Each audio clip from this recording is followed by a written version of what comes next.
Assalaamu calaykum waraxmatullaahi wabarakaatuh. Ku soo dhawaada Bayaaniya Channel iyo muuqaal cusub.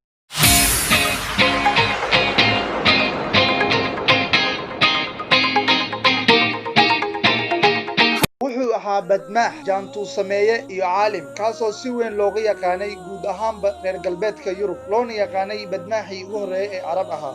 magaciisoo dhammaystiran waa Shihaab al-Diin Axmed ibnu Maajid. wuxuu ku dhashay magaalada Julfar oo maanta loo yaqaano Ras al Khayma ahna caasimadda Ustaga Imaaraadka sanadka markuu ahaa 1432. wuxuu ka dhashay kuna barbaaray qoys si weyn u yaqaana badda iyo arrimaheeda. markuu jiray da'da 17 ibnu Maajid wuxuu hagi jiray maraakiibta iyo doomaha yaryar. ibnu Maajid wuxuu aqoon u lahaa farqiga u dhexeeya maraakiibta xeebta iyo badda furan meelaha ay ku yaalaan dekedaha. wuxuu kaloo yaqaanay dabeelaha iyo duufaanada iyo xirfado kale oo loogu talagalay badmaaxyada xirfadaha sare. taasna waxay ahayd khibrad iyo waayo aragnimo uu aabihiisa ka dhaxlay. ibnu Maajid wuxuu qoray buugaag badan oo ku saabsan cilmiga oceanography ama cilmiga badda. buuggiisa ugu caansan waa buug uu ugu magac daray Al-Fawaa'id bil Ma'rifati Cilmi al-Bahr wal Qawaa'id oo micnihiisu yahay faa'iidada barashada cilmiga badda iyo heerarkeeda. ibnu Maajid wuxuu kaloo qoray buugaag fara badan oo ku saabsan badda iyo dhaqdhaqaaqeeda kuwaas oo ay adeegsadaan dadka muhaajiriin oo ku dhex safra badaha. ugu dambayn maantadan la joogo laba buug oo uu ibnu Maajid gacantiisa ku qoray ayaa yaala maktabadda qaranka ee Paris.